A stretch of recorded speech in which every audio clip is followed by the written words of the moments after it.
Good morning, ladies and gentlemen. Can I call the House Finance Subcommittee number 3 to order, please? Good morning. It is early. Appreciate everyone being here so early. I love starting a docket by shortening it. Members of the committee, Delegate Murphy has asked that HB 844 be stricken. I need a motion. So moved. Second. Properly moved and seconded. This is a recorded vote. Clerk will open the roll. Please record your votes in the electronic system. Please close the roll. Motion passes 6-0. Thank you very much. Let's start with Chairman Ward. HB 1407. Good morning, Mr. Chair, members of the subcommittee. House Bill 1407, misclassification of employees as independent contractors. This bill seeks to address the misclassification of actual employees as independent contractors here in the Commonwealth. It creates a lead agency and an intra-agency to align state agencies and resources to investigate misclassification.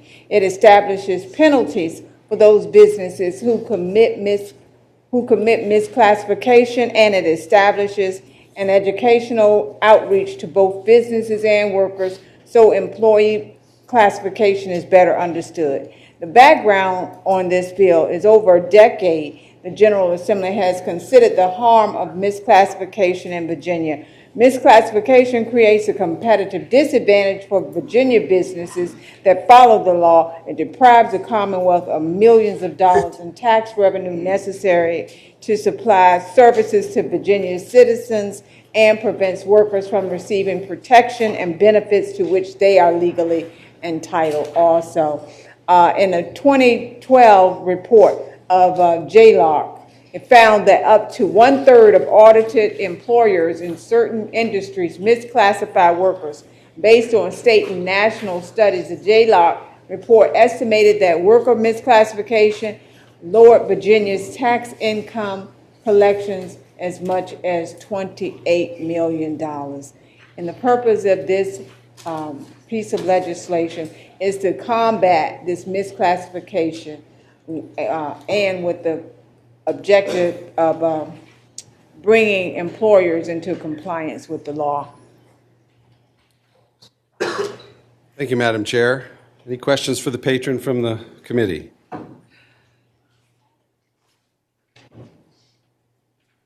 Hearing none, is there any member of the audience who wants to speak in favor of HB 1407?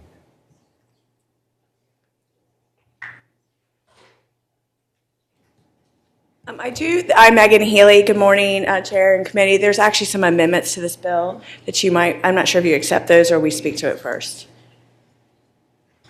We need those amendments. Do we have those amendments, Council? We do, Mr. Chairman. Those amendments are on line 228, introduced after demonstrates. Strike the remainder of line 228, department, the first instance on line 229. On line 253, introduced after 2, strike 2, insert 3. And on line 3, the third amendment, line 263, introduced after governor, insert, and the General Assembly regarding compliance with and enforcement of this chapter. The department's report shall include information regarding the number of investigative reports of worker misclassification, the findings of such reports, the amount of combined tax, interest, and fines collected, the number of referrals to the Department of Labor and Industry, Virginia Employment Commission, Department of Small Business and Supplier Diversity, Workers' Compensation Commission, and Department of Professional and Occupational Regulation, and the number of notifications of failure to properly classify to all public bodies and institutions. And Mr. Chairman, I would say the first amendment is merely technical. The second amendment just lengthens a year requirement, and the third one has to do with reporting requirements to both the governor and the General Assembly. Need a motion from the committee on the amendments? Properly moved and seconded. All in favor? Aye. The bill with the amendments is before us. Delegate Orrock. Yeah, Mr. Chairman, just I guess some implementing questions. So my question would be if, and because this applies to all institutions of higher education, if you have a contractor doing work at George Mason, who is found to be in noncompliance, and that same contractor is in the process of submitting a bid for another institution of higher education, or actually has another ongoing contract at another institution. The debarment, because of actions at the one, what posture does that put things in so far as other institutions and pending contracts they may have with higher ed? And just let me state, I agree with the underlying premise. Just I'm getting down into the weeds of how it would be implemented. Delegate Ward, are you able to address that, or is there anyone, you want to phone a friend here? I am going to phone a friend. That's fine. Good morning. Thank you for that question. With higher education, we are looking at contracts really specifically just construction projects, as you were mentioning. The first time that we have found that a business is misclassified, they get a warning, and so that we can kind of straighten it out if they're already within a construction contract and then they're bidding on another, and this is towards the Department of future bidding. So I think that first part is really about making that warning, making sure that they get straight, and then further, there's higher actions for a department. Any other questions for the patron? Is there anyone in the audience who wants to speak against the bill? Chairman, Nicole Riley with NFIB, and I actually am not here to speak against the bill. It's more cautiously neutrality. We do appreciate the bill moving forward that does use the IRS standards. That is what businesses currently use. There is a national trend in other states to use a much more complicated standard, and that is not this. It's called the ABC standard, and so we do appreciate that this is looking at the IRS standard. We also appreciate the amendment that was put on, the first amendment that was also put on the Senate side that took out some pretty wide open discretion for the department. I'm just learning about the second amendment, the last two amendments. I don't believe we would have an issue with the reporting. I guess going from 2 years to 3 years, that might be a little bit problematic for some of our members, just in the sense of, you're already starting, a first debarment is actually pretty heavy. And as we've said, sort of the implementation, I think we'll take a wait and see on that. But for those reasons, we certainly wouldn't want to see this amended to make it any more, or make it more like anything like the ABC test, if it moves forward. Thank you. Yes, sir. Good morning. Hi, I'm Tyler Minnick from the Virginia Chamber of Commerce. Just want to echo Nicole's comments as well. Any other comments from the audience, pro or con? Delegate Ward, you have the last word. I just think that it's time for us to start looking at those players or those businesses that are following the law. And I hope it's the will of this committee that this legislation be passed on. As amended is what you meant, right? All right. There's a motion to move and report as amended. Clerk will please open the roll. Members vote on the electronic voting system. Clerk will please close the roll. Bill as amended passes 8-0. Thank you, Delegate Ward. Thank you, Mr. Chair, members of the committee. I think next we saw Delegate O'Quinn. Oh, yes, Delegate O'Quinn. Then McQuinn will be next. I'm sorry. Yeah. We've got the House Post Office makes that same mistake. This is HB 1390. Yes, sir, Mr. Chairman. I have House Bill 1390 that came to me with the support of some localities in Southwest Virginia, particularly ones that I represent. It creates the Rural Transportation Fund. As you all may or may not know, in most of the rural transportation districts, particularly ours, we have several thousand miles of unpaved secondary roads in addition to other roads that just sort of get cycled down to the bottom of the maintenance fund.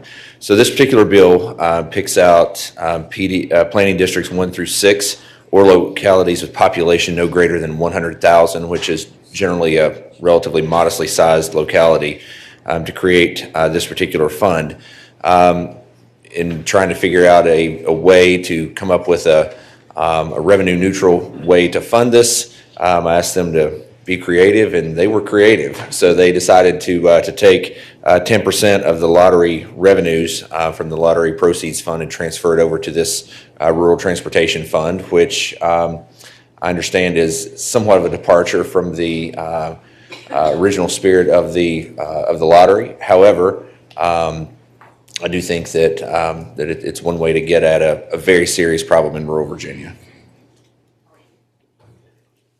Any questions for the patron from the panel? Mr. Chairman. Delegate O'Rourke?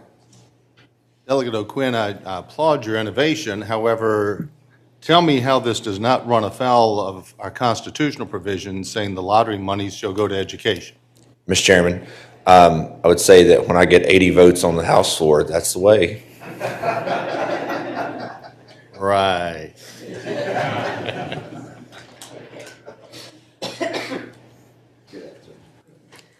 Any other questions from the committee?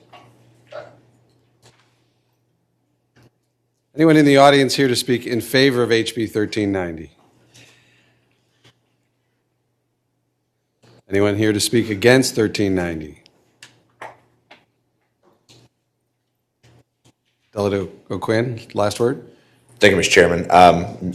I've explained the problem and a potential solution, and I appreciate your consideration. Committee operates by motion.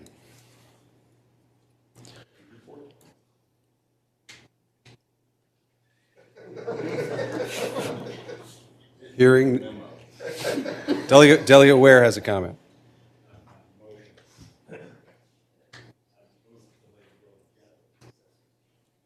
Motion is to lay the bill on the table very gently. Is there a second? Second.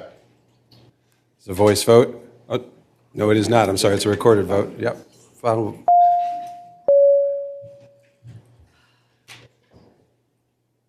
Please close the roll. Delegate O'Quinn, great idea. Got to find the money. Thank you, Mr. Chairman. Thank you. Delegate McQuinn. Good morning, and thank you, Mr. Chair and members of the committee. And I hope that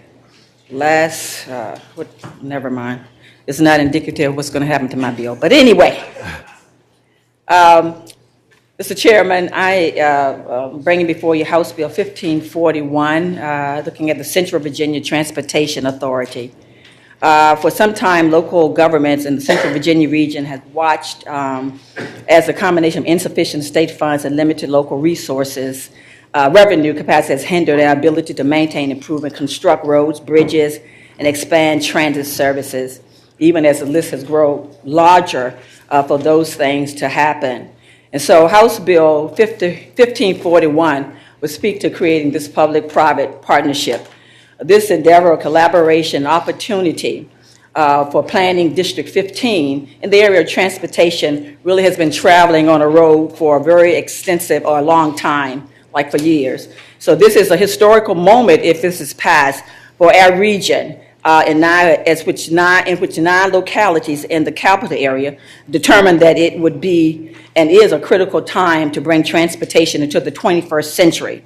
I have worked to help assist in addressing some of the needs in the region, and we have many individuals who have come from those localities today to stand with us on this particular, again, endeavor. They work diligently to create a proposal that focuses on solutions like equity, expansion of public transit service, maintenance needs, and projects that I believe align with the statewide transportation plan. And so today I'm asking that this committee will look favorable upon this, as Hampton and Northern Virginia have been forthcoming in reaching these conclusions that it's important for regional transportation to be in those areas, and there have been some success in what they have done. So at this time, Mr. Chair, I'm finished, and there are, again, individuals who are behind me who will speak to this. Sure. Let me just ask if there are any questions for the patron from the members of the committee.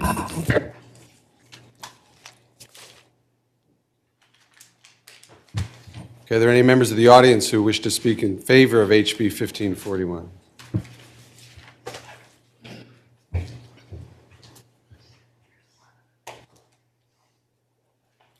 Thank you.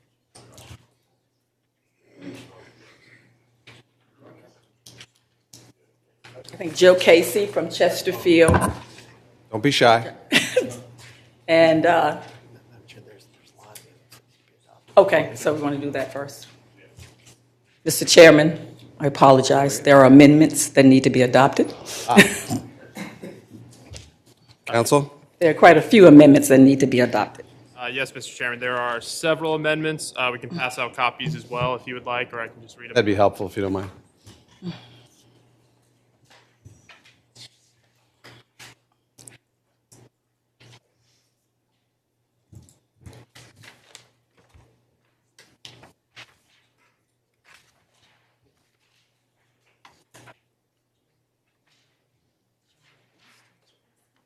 Council, as these are being handed out, are you able to summarize for us whether they're technical in nature or where substantive changes might be? They don't have to do with tax policy necessarily, but they have to do with administration of the authority. My colleague, Lisa Wallmeyer, drafted the amendments and turned over to her for a summary. Terrific. Thank you. Ms. Wallmeyer? Sorry to intrude on your meeting.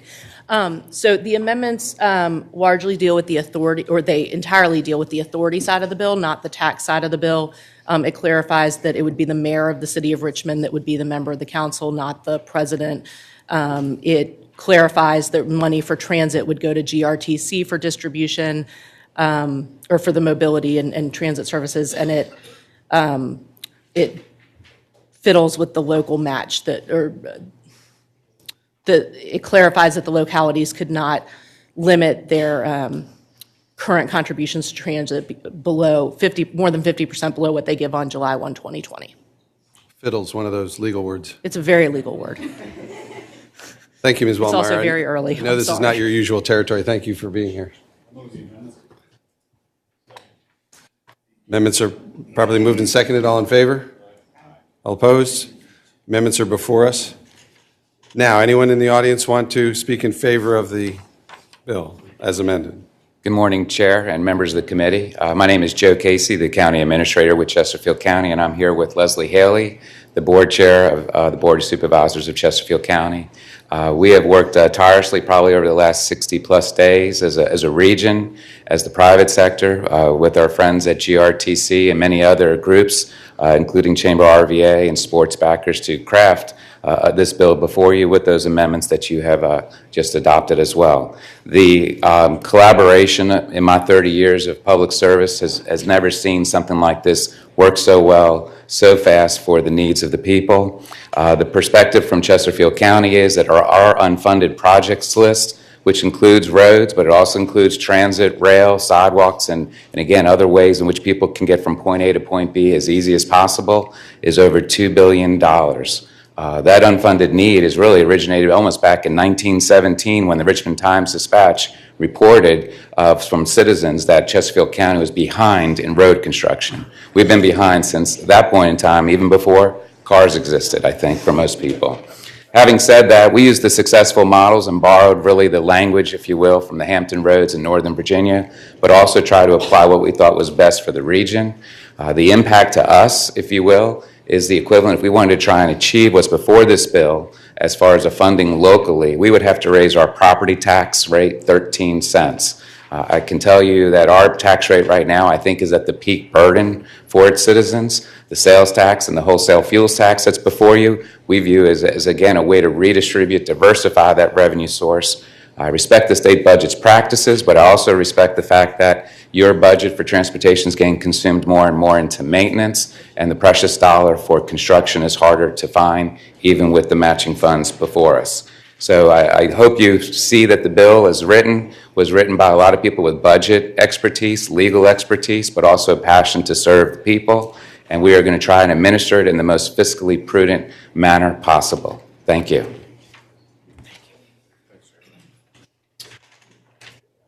Good morning. It is morning.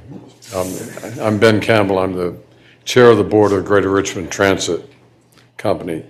And you're seeing here a bill which, to the people of Metro Richmond, is an incredible achievement. We've been having a hard time over time doing things together, and people have really worked to put this together for a couple of purposes. One is the general need for transportation funding, and this requires our localities to get together and decide priorities, which is a wonderful opportunity. The second is this has public transit as a basic piece of it, which enables us to build equity in the system, which is not here at the moment. Metro Richmond's been slow to get a good public transit network with 75% of its jobs still inaccessible by public transit. So this is an enormous step forward. To get our counties and city together on this is a mammoth achievement, and we'd appreciate your support. Thank you. Ron Jordan representing on behalf of Council President Cynthia Newbill. Dr. Newbill could not be here today, but this has been in the council's, this is one of the top priorities of council's legislative package.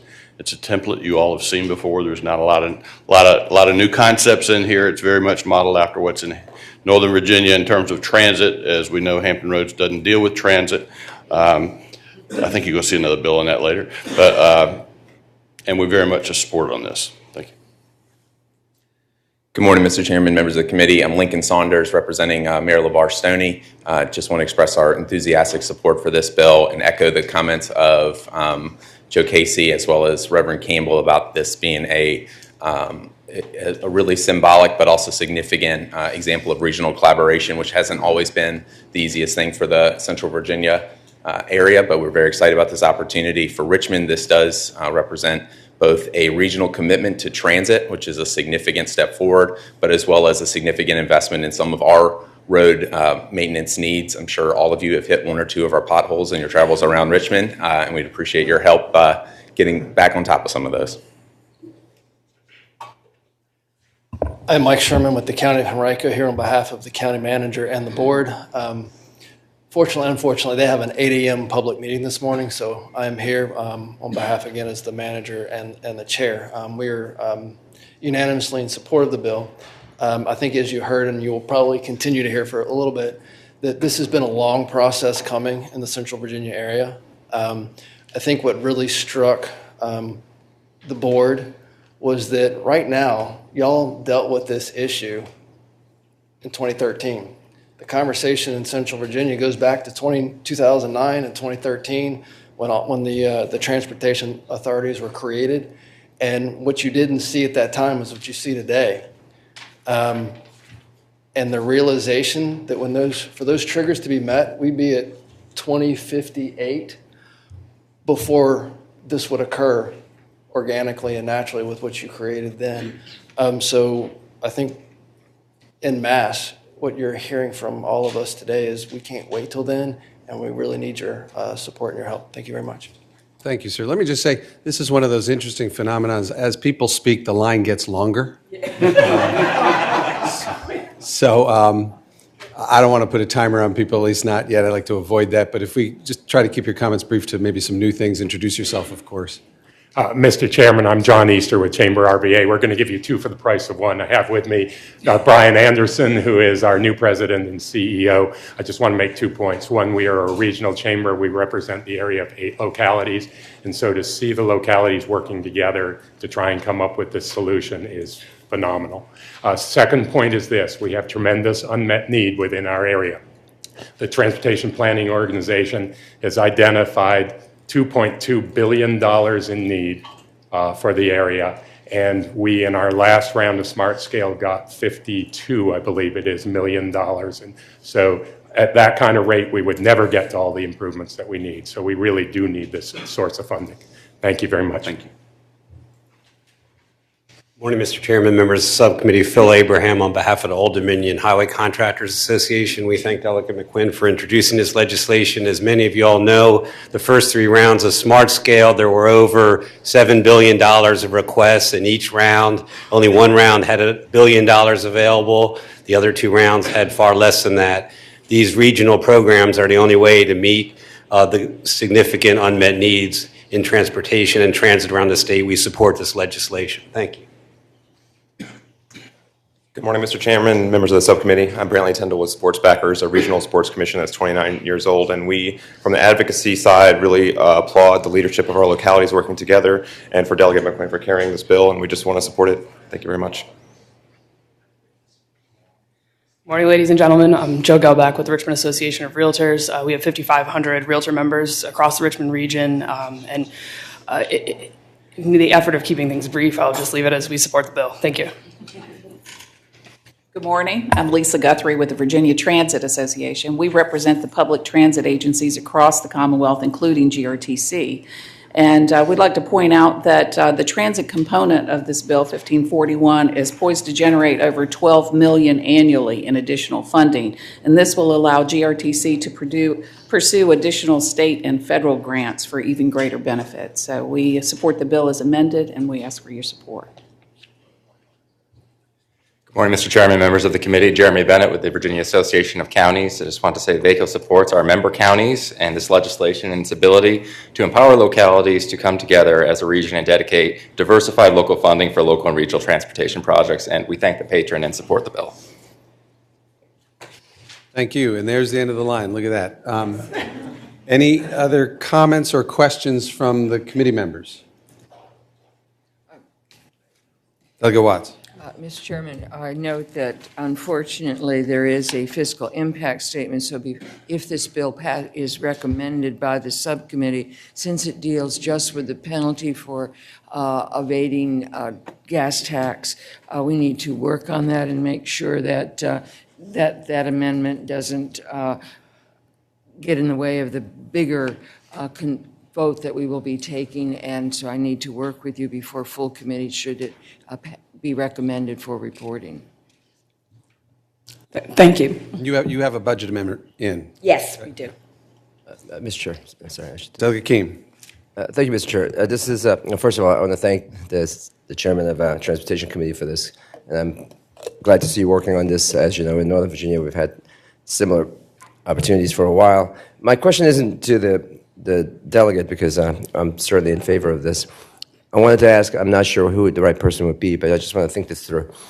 Right now, my understanding is that Northern Virginia, which is planning at District 8, Hampton Roads planning District 23, have similar, obviously there are different detailed changes, but similar concept of creating transportation districts. Are there any other planning districts in the Commonwealth right now?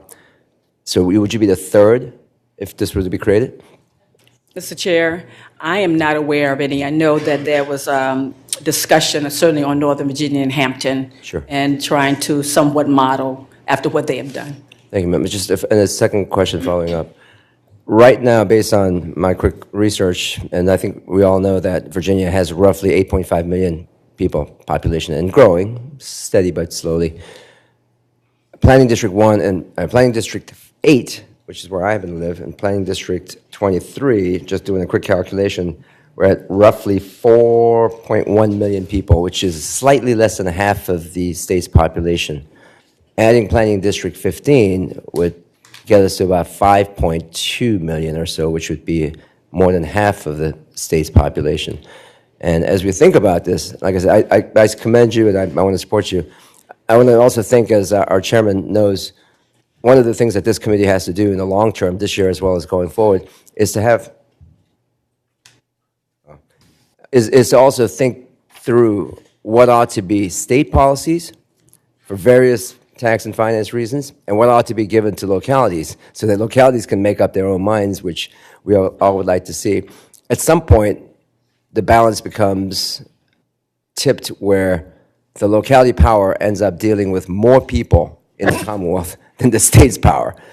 And I think this may be one of those remarkable legislation where we may be thinking and helping move our state's transition from that idea of doing things at the state level to the local level, keeping in mind that transportation in particular, even though it has obviously as a state component, is so unique to the unique problems of the the locality. So, like I said, I'm in favor of this. I'd like to see this happen, and I'd love to see this move forward in the appropriations. And very smart people in that committee and others, I hope they work with us up. But for our purposes as Finance Committee members, I think this would be worth all of us thinking about what makes sense going forward and how we deal with the state versus the local balance as we're starting to deal with not just the number of planning districts and not just the concept, but the fact that we're now serving more people in a different model than we used to serve. It was just a comment, but I wanted for us to be all thinking about this. And I believe that, Madam Chair, that's one of the reasons why Finance 3 is taking on some of these issues that are not only complex and difficult, but are also things that our state ought to be thinking about as we see our demographic changes happening. Thank you, Madam Chair and Mr. Chair. Anything else from the members of the committee? Delegate Ware. Chairman, this is in the region that I represent, primarily most of the region that I represent.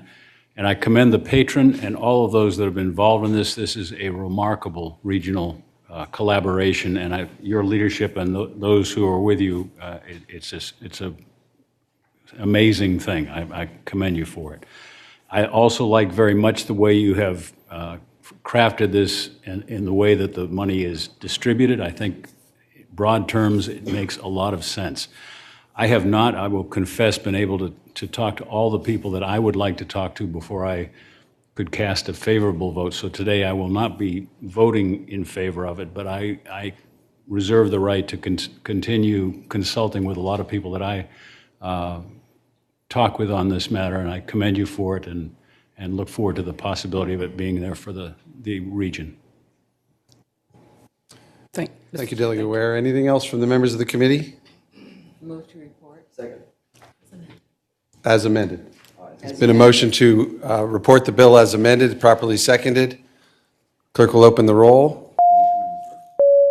Please vote on the electronic voting system. There we go. Please close the roll. The bill as amended reports 5-3. Thank you, Delegate McQueen. And thank you, Mr. Chair and members of the committee. I think I saw Delegate LaRocque next.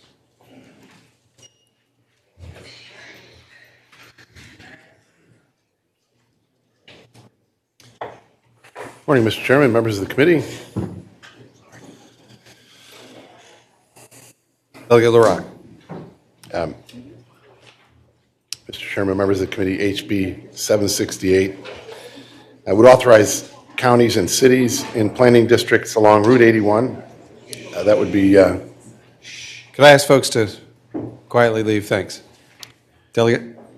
Planning districts 3, 4, 5, 6, and 7 to impose an additional real estate tax on commercial industrial property at a rate of up to 10 cents per hundred. Currently, these localities are required to raise residential as well as commercial property taxes to generate revenue. This C&I, commercial industrial tax bill, would allow these localities to set that rate for commercial and industrial property, and thus expand their revenue base without raising homeowners' tax rates. Again, the rate would be set by the localities if they chose to exercise this ability up to 10 cents per hundred. That would be the maximum. I think an important aspect of this is that any revenue raised from such a tax would be required to be used to pay for transportation costs and only transportation costs. Localities could use these funds to build projects of their own or to buy down projects in the smart scale system by applying revenue sharing or applying to revenue sharing grants from VDOT.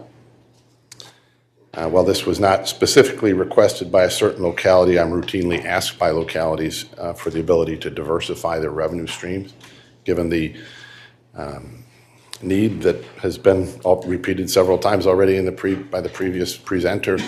There's just an ongoing need for monies to facilitate the transportation needs within any district, but certainly it applies to these districts along the Route 81 corridor, perhaps even more. While this money would not be dedicated to Route 81, localities could choose to use it on projects that would improve Route 81, but that would be at their sole discretion. So with that, Mr. Chairman and members of the committee, I'm open to questions. Thank you, Delegate LaRocque. Any questions for Delegate LaRocque from the members of the committee? Delegate Watts. Thank you, Mr. Chairman. My concern as I look at this with the history of commercial industry, we've crossed the Rubicon a decade or more ago about the separate taxation of commercial industrial, but it's always been with very, very tight of where it goes to a special fund just for transportation, segregated as it started out for specific projects such as Route 28 specific improvements. You are saying that you're not going to put any restrictions at all other than can use it for transportation on the localities in your bill? That's exactly correct. Thank you. Questions for the patron? Any members of the audience here to speak in favor of HB 768? Yes, sir. Good morning. Thank you, Mr. Chairman. Tom Dick on behalf of Frederick County. And the legislation is permissive, so it doesn't require those other localities to do this, but the county does support it. We think it adds another option that's already available in a couple other regions of the state. So we support the bill. Thank you. Anyone else in favor of the bill? Anyone here to speak against 768? Any further questions or comments from the members of the committee? Delegate LaRocque, you have the last word. Yeah, thank you, Mr. Chairman. I'm reading from VACO's legislative priorities. Equal taxing authority, counties provide the same core services. And then I'm going to move ahead to VACO supports granting counties the same authority that is enjoyed by cities and counties to enact local taxes without referendum. And then if I jump down, this is their legislative priorities for 2020. Jump down to transportation. VACO supports expedited action to address the causes for declining growth in transportation revenues and to develop recommendations to grow revenue over time to meet increased demands for new construction and maintenance for existing transportation infrastructure. And there's more, but that is probably the most relevant part. And I would, Mr. Chairman, add to my reply to Delegate Watts is that the same restrictions that apply to the other districts, which I guess are Hampton Roads and one other, I'd have to scan the bill, but the same restrictions that apply to the localities that have the authority to enact this tax would apply to the planning districts that we seek to add to this.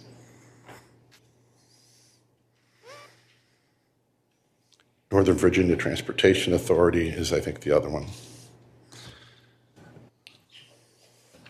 Thank you, Delegate. Mr. Chair.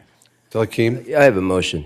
Yeah, as much as I would like to help Delegate LaRocque raise more taxes, I don't think that at this stage we want to be looking at this from a drip by drip, region by region basis. So to the extent that we can have this conversation with other bills that also deal with these issues of state versus local, I think this particular measure we may want to move to table at this stage.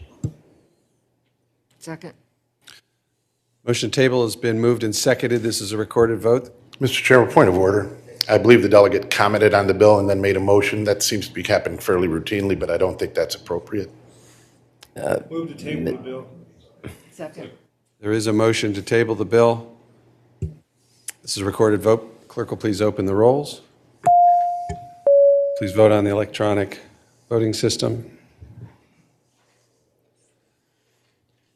Please close the rolls. The bill is tabled by a vote of 8-0. Thank you, Delegate. Thank you, Mr. Chairman. Delegate Jones is next.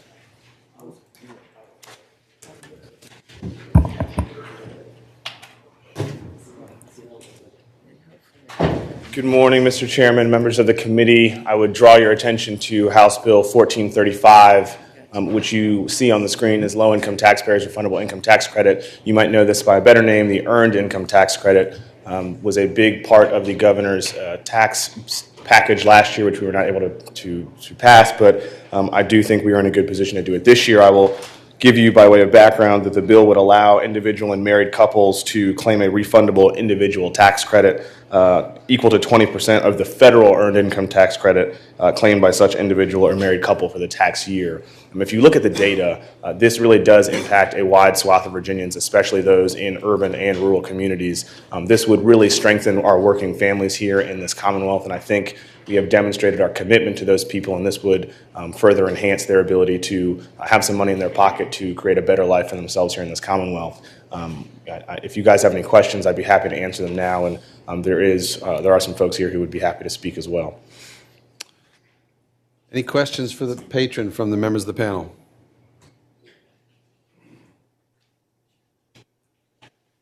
Any members of the audience wish to speak in favor of HB 1435? Good morning, Mr. Chairman, members of the subcommittee. Chris Wadico with the Commonwealth Institute for Fiscal Analysis. We strongly support this bill. The Earned Income Tax Credit is one of the most proven policies for supporting working families and boosting incomes. That income boost can help families afford more of the basics like food, like transportation, like their utility bills. This policy also would put us in line with the federal Earned Income Tax Credit and the vast majority of other states that have this policy, including Utah, which adopted a refundable EITC in mid-December. Here in Virginia, there are about 600,000 working families who receive the federal EITC. This bill would allow all of them to receive the full value of their state credit as well. And refundability would help to offset the regressive state and local taxes that we know disproportionately impact working families with low and moderate incomes in our state who are paying sales tax, gas tax, other excise taxes. In particular, this policy would also help to boost incomes for Black and Latinx working people in our state who still have large wage and income inequality that persists today. Thank you, and we ask that you support this bill. Good morning, Mr. Chair, members of the committee. My name is Kenneth Gilliam, and I'm the Policy Director for New Virginia Majority. We are a statewide civic engagement and policy advocacy organization, and we are committed particularly to making sure that we can advance policies that will improve the lives, particularly of working class people of color throughout the Commonwealth, as well as other vulnerable communities throughout the state. We support this bill because, as my colleague has already said, this will build on the proven success of the federal tax credit, which we know will help over 600,000 working families here in the state of Virginia, including more than 150,000 EITC recipients at the federal level who live in communities that we organize in and engage within year-round. And additionally, research has shown that federal tax credits and also state credits like HB 1435 also play a significant role in reducing household poverty rates, particularly among households of color, and also play a significant role in helping children of color increase their math achievement, being able to graduate from high school, but then also enrolling in college. And for those reasons, we support this bill. Good morning, Mr. Chair. Amanda Silcox with the Virginia Interfaith Center for Public Policy, and we support the bill. Mr. Chairman, I'd also note that there are some technical amendments with this, and I should have moved those in the beginning. I believe they've been distributed, but I think the clerk can read them out. They're quite short. Counsel? Mr. Chairman, I'm happy to read those out if you'd like. If they're short, sure. They are. The first one is on line 44, introduce after B1, insert or, in the case of a non-resident or a person to which 58.1-303 applies, subdivision B2. Number 2, line 47, introduced after excess of, strike the, insert a resident. And number 3, line 52, introduced after exceed, strike the, and insert a resident. There's a motion and a second to accept the amendments. All in favor? Opposed? The amendments are before us. Any further questions from the members? Members for the audience. Oh, I thought I asked that. Is there anyone in the audience who wants to testify against 1435? Oh, Mr. Hayner, I didn't mean to leave you out. I'm sorry. That's okay. I'm fine, Mr. Chairman. I've made a promise to myself that when I come down here and there is the grandchild of someone I worked with in the legislature, then I'm going to quit. When I saw Mr. Wamper, that thought occurred to me. You wasn't talking about it. I am not here, Mr. Chairman, to speak against this. but I see a teaching moment. I am Steve Hayner on behalf of the Thomas Jefferson Institute for Public Policy. I'm kind of in a new role this year, and you'll see me more. As a matter of fact, you'll see me again on a couple bills coming up, and that's the point I want to make. I agree with everything that the people have said about the reasons for this bill. And I think they're right that Virginia's tax code is too heavily, lays too much burden on the working folks, and especially the lower income working folks. Everything they've said about that bill is also true, and every problem they're trying to solve is also addressed by two other bills that are before this committee this morning. One is Mr. Ware's bill on the standard deduction, which addresses exactly the same issue, and the other is Chairman Watts' bill on indexing, which is a slower but addressing the same problem. So again, you have a tax policy decision to make. That's the role of this committee. I'm not opposed to this approach. I think this approach has merit, and both approaches could go forward. But I do think that, I just want to make the point that everything they say about the burden being heavy on the working folks is correct, but that's the purpose of the other bill, which I'll be speaking for as well. Thank you. Thank you, Mr. Hayner. Anyone else here to speak against HB 1435? Sir, you look like you want to say something. Yes, thank you, Mr. Chairman. My name is Tom Atorshaw. I'm with the Virginia Catholic Conference. I'd like to speak in favor of the bill. The Virginia Catholic Conference supports HB 1435 because this is a credit that rewards and encourages work. Every year, the Earned Income Tax Credit lifts millions of people out of poverty. In 2016, 5.8 million people and 3 million children were lifted out of poverty. A typical Virginia working couple with 2 children receives $634 from their state tax credit. If the federal credit were refundable, that couple would receive an extra $482 or a total of $1,116. At the federal level, the EITC and the child tax credit combined lift 140,000 veteran and military households out of poverty nationwide. That's about a $25,000 income level for a family of 4. And it has helped support another 420,000 families according to 2014 data. Currently, 29 states and the District of Columbia offer their own earned income tax credit. Only 6, Delaware, Hawaii, Ohio, Oklahoma, South Carolina, and Virginia, do not allow the credit to be refunded. The Virginia Catholic Conference respectfully asks that you support HB 1435. Thank you. Delegate Watts?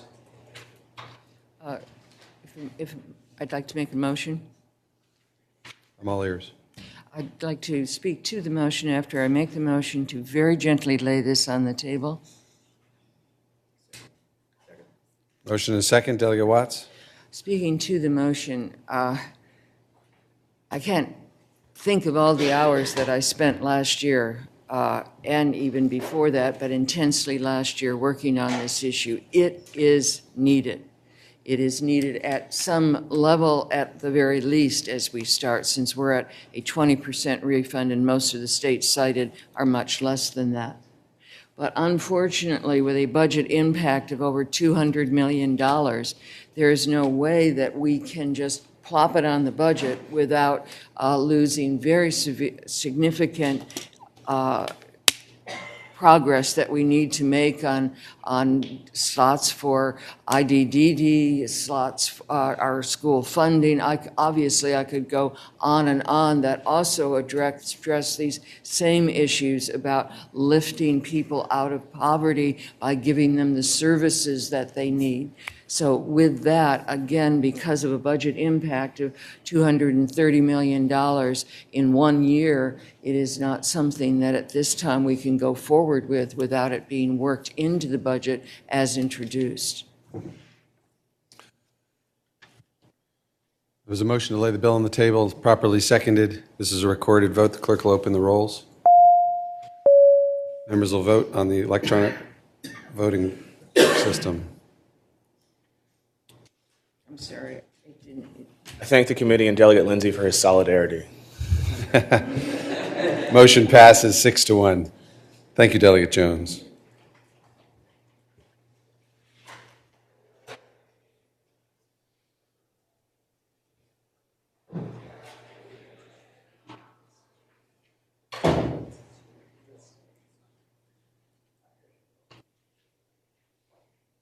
Delegate McNamara.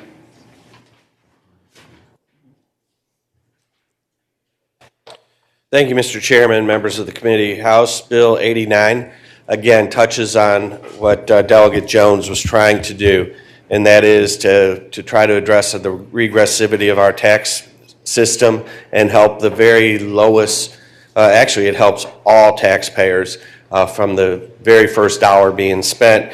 It increases the standard deduction by 1.9%, which was a change very similar, I might add, to the bill from Chairman Watts, House Bill 735. Chairman Watts' bill is ongoing in continuity.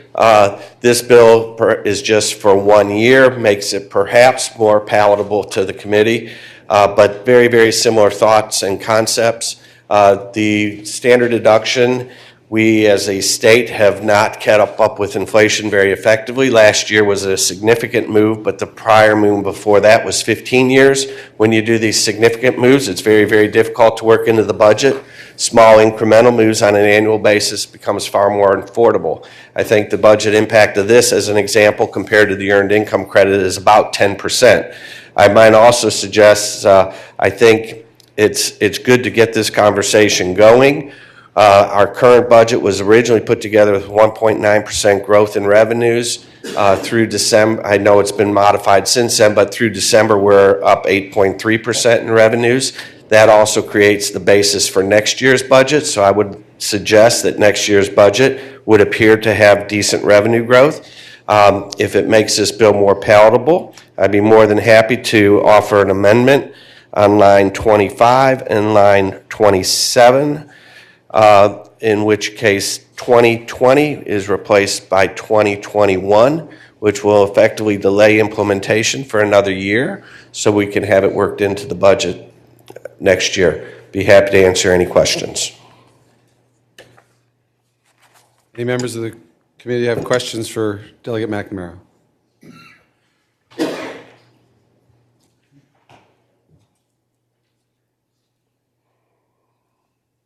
Any members of the audience wish to speak in favor of HB 89?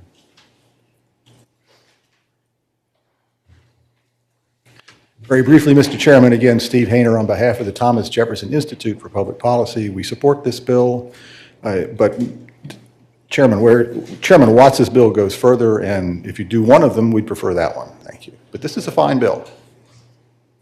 Any other members of the audience want to speak in favor of HB 89? Good morning, Mr. Chairman, members of the subcommittee. Steve Rossi with the Family Foundation of Virginia, and we support this fine legislation. Thank you. Anyone in the audience want to speak against HB 89? Delegate McNamara, you have the last word. Thank you for consideration. By the way, I'd be happy to support Delegate Watts' bill. If you're so inclined, I believe I am a patron on that bill. Delegate Watts? Mr. Chairman, I have a motion. I'd like to speak to it. I'm going to move to lay the bill gently on the table, speaking to it. Is there a second? Motion properly made and seconded. Delegate Watts. Thank you. And at the proper time, I will be striking my bill. As much as I would love to go forward with it and believe as tax policy we absolutely should, but again, it's a matter of fiscal impact. Just delaying it is not going to help the biennial budget that we work with. I am hoping that as I present a bill that looks at the progressivity, regressivity, and looks at the revenue available, new revenue, not just cutting what we have without making serious cuts in the budget, that maybe we will begin to go down that path, of dealing with the regressivity of our tax system, but with this impact, I cannot support this bill, and again, will be withdrawing my own bill at the proper time. There's a motion properly seconded to delay the bill on the table. This is a recorded vote. The clerk will please open the rolls. Members will please vote on the electronic voting system. Clerk will close the roll. Motion carries 5-2. Thank you, Delegate Mack. Thank you for your consideration. Next, we have Chairman Watts, HB 736. I think I will go to the microphone on this. And if clerk would please pass these out and then also leave for the audience to be able to.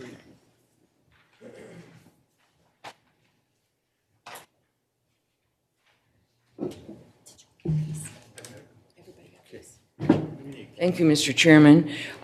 If I may, speaking to House Bill 763, the reason that I have prepared a handout, and I have at least 15 or more copies for the audience, is that I find when we're talking about the estate tax that there is a lot of misinformation out there, a lot of sloganeering, and I wanted to make sure that as I presented it with the hope that it can go forward on the progressivity that we are talking about, that it will be done so on the facts of the matter rather than, again, the kind of headlines that we have seen over the years.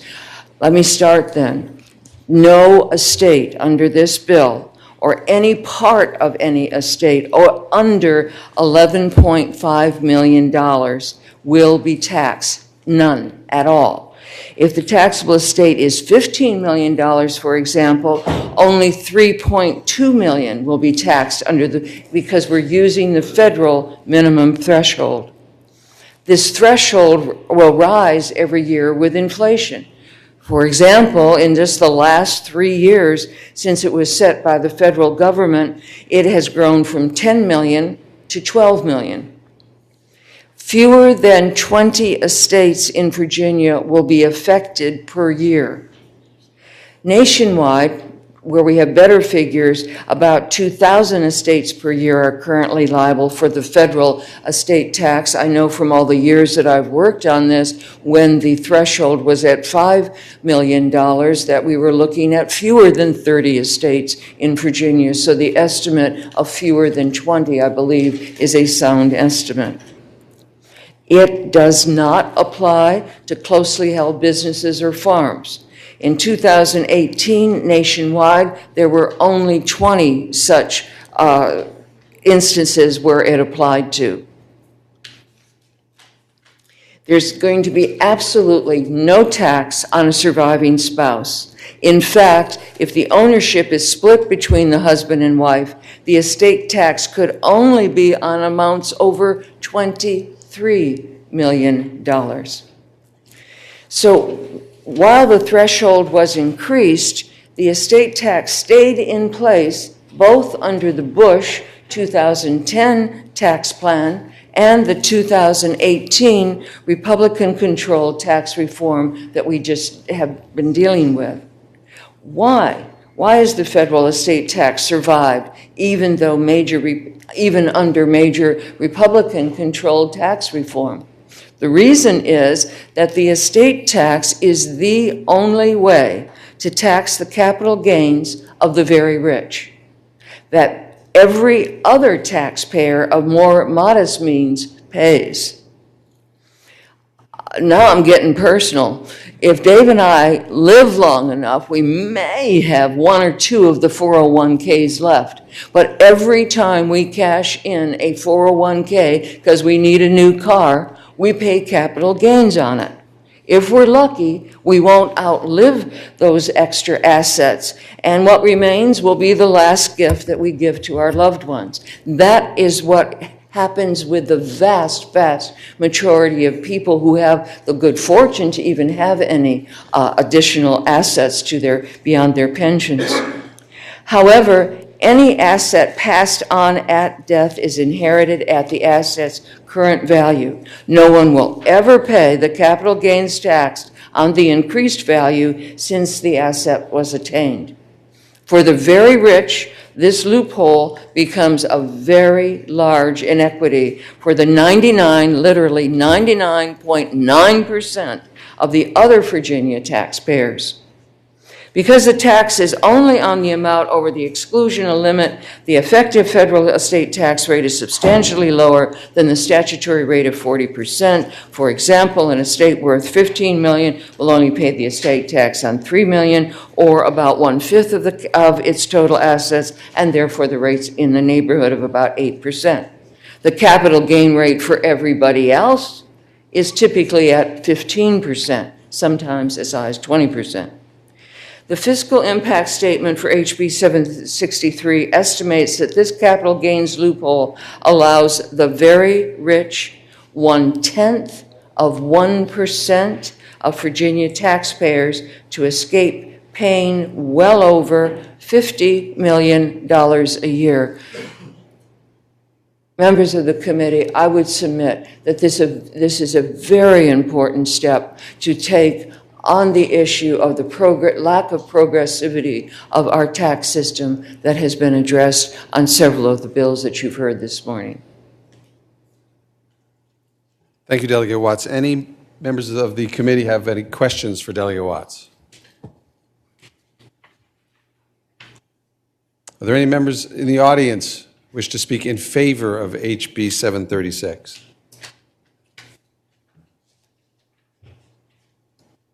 Good morning, Mr. Chairman, members of the subcommittee. Chris Wadika with the Commonwealth Institute for Fiscal Analysis, and we strongly support this bill.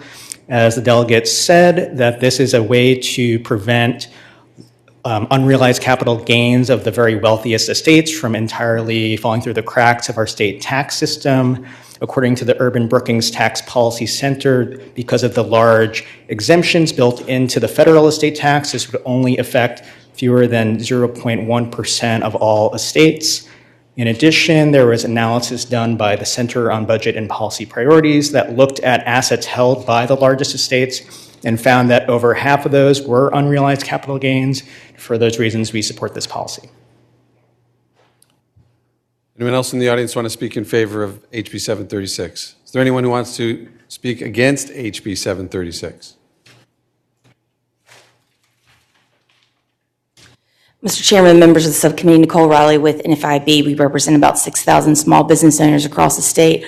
We were part of the coalition that successfully repealed this numerous years ago. It was signed by Governor Kane at that time.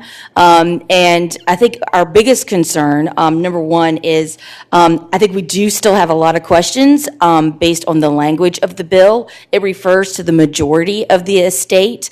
It also, even though it refers to the definition of closely held business under the IRS, not real clear if it really does still refer to these exemption levels that are mentioned in these talking points.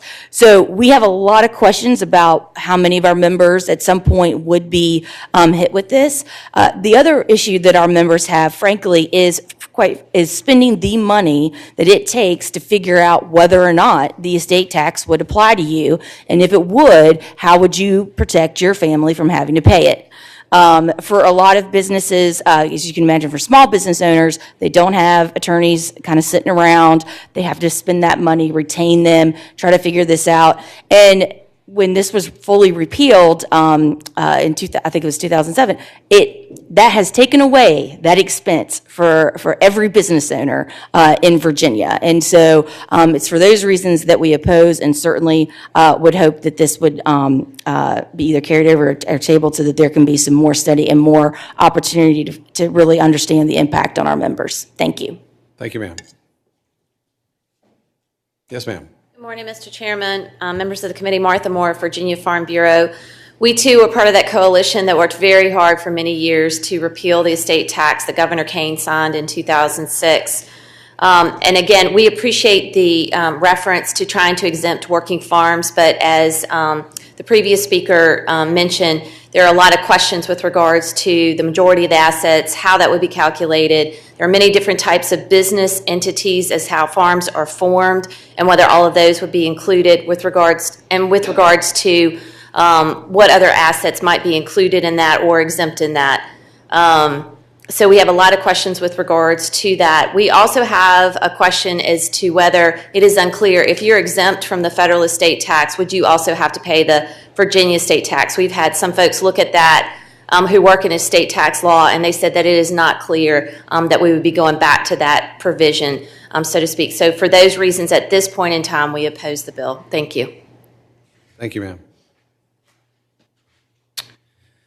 Mr. Chair, members of the subcommittee, Kyle Shreve with the Virginia Agribusiness Council. I just want to align myself with the remarks given by Ms. Moore from Farm Bureau. And at this point in time, we still remain concerned and opposed to the bill. Thank you.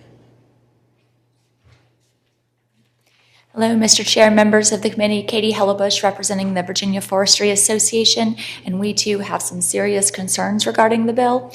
As you know, Virginia foresters, 2/3 of our land is covered in forest, and private individuals own about 16.1 million acres of forest land, so that's a good portion of the Commonwealth. I have inquired with tax and with others to try to find out how this would apply to our forestry industry with the definition currently of working farms and also with closely held businesses. And again, it has been unclear whether how that would apply. So we oppose the bill, and we also have serious concerns about how it would be impacted to the industry, and would ask your consideration as has been discussed before.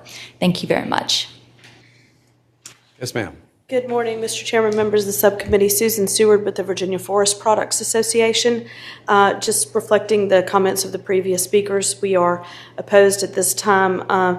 Our members are predominantly family-owned sawmills, so the closely held business discussion is very important to us. Also, there is no clear inclusion of forest land relative to the agricultural language, and without forest land, certainly our businesses don't run, and that's very, very critical to us. So we oppose the bill at this time. Thank you. Mr. Chairman, members of the committee, Steve Rossi with the Family Foundation. We too were part of the coalition back when Governor Kane signed the repeal, and most for the same reasons everyone has mentioned. I would just add, just on the principle level, just to have assets or money taxed twice in effect, and also just opening the door for, if we establish this, who's to say in a few years the threshold might keep coming down, and then you're talking about real people, not just a small percentage being taxed. Thank you, Mr. Chairman. One more person? Yes, sir. As quickly as you can, please, sir. Robert Melvin with the Virginia Restaurant, Lodging, and Travel Association. For the reasons that you have heard, we also have concerns with the bill and the impact it could have on some of our hoteliers and attractions. Thank you. Thanks for your brevity. Delegate Watts, last word. Thank you very much. I appreciate the testimony. Certainly the intent of the bill is to totally parallel, be tied to the federal, so that if all of these concerns are obviously concerns that anyone would have, to make sure that they don't inappropriately fall under the federal estate tax. As I indicated, as far as closely held businesses and farms, it is 20 nationwide last year. With that, however, given the specificity of some of the concerns, if it is the will of the subcommittee, I would hope that you would report to carry over so that we can work at these details and make sure that everybody is comfortable at every provision, that we are tying this to the federal estate tax and its limits and requirements.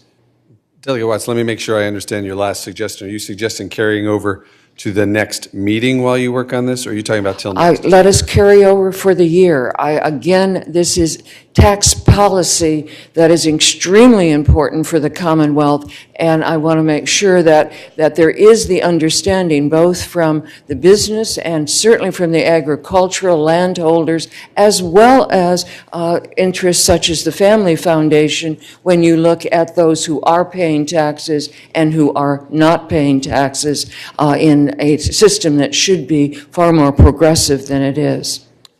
Mr. Chair, I have a motion. Delegate Keem.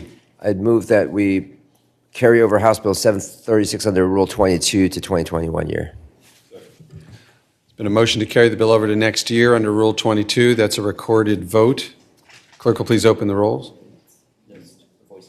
Oh, we can do that by voice vote? That's right. Voice vote. All in favor? Any opposed? Bill is carried over. Delegate Watts, did I move to understand? strike the next bill. That's right. So I believe Delegate Watts wants us to strike HB 735. Is that right, Delegate Watts? That is a recorded vote. Yes. Clerk will open the rolls. Members, please vote on the electronic system. Please close the rolls. It is stricken 6-0. There is one last bill, but frankly, we're getting ready to lose our quorum, so we'll save that for the next meeting of the subcommittee. Thank you, everyone, for being here so early. Thank you, members of the audience. We're adjourned.